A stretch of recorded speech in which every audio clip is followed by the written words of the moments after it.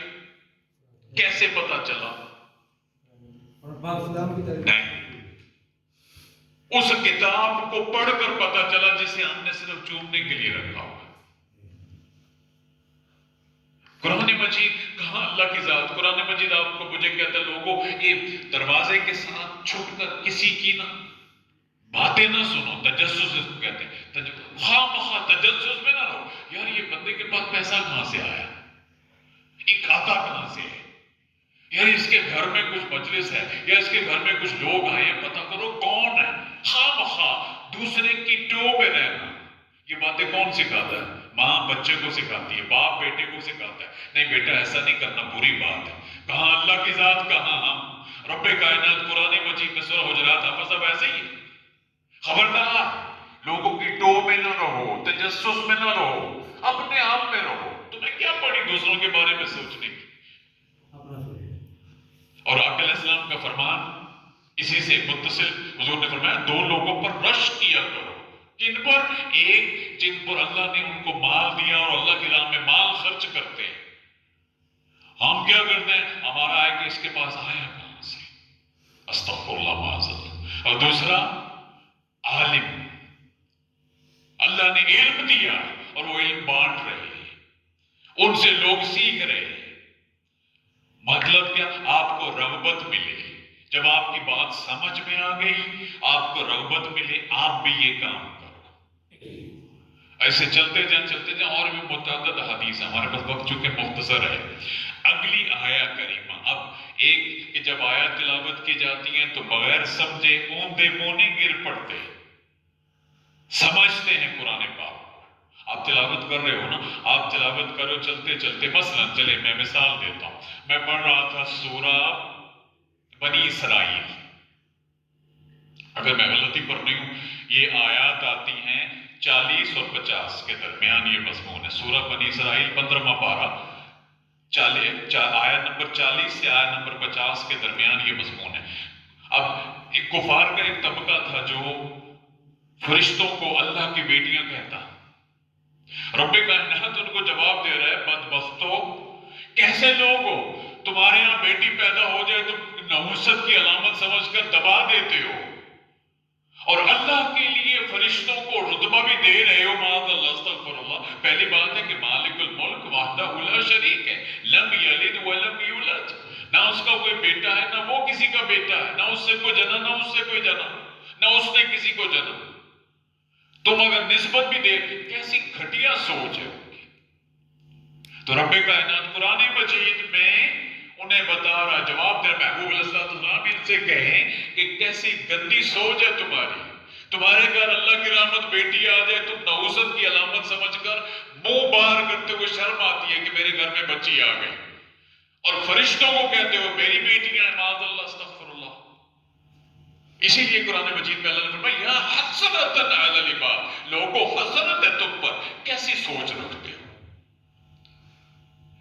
جب تک بات سمجھ میں نہ آئے، قرآن مجید کا مضمون سمجھ میں نہ آئے، میں بار بار کہتا ہوں تنہائی میں بیٹھ کر غور کیا کریں. اگلا مضمون والذین یقولون ربنا حب لنا من ازواجنا. مالک الملک، ہم تیری بارگاہ میں دعا کرتے ہیں ہماری بیویاں، وذریاتنا، اور ہماری اولاد کو کیا کر. اگلا جملہ بڑا توجہ طلب ہے. ہر مضمون میں آپ کو کہا کرتا ہوں ایک نقطہ آپ کو ملے گا، اس پر فوکس آپ نے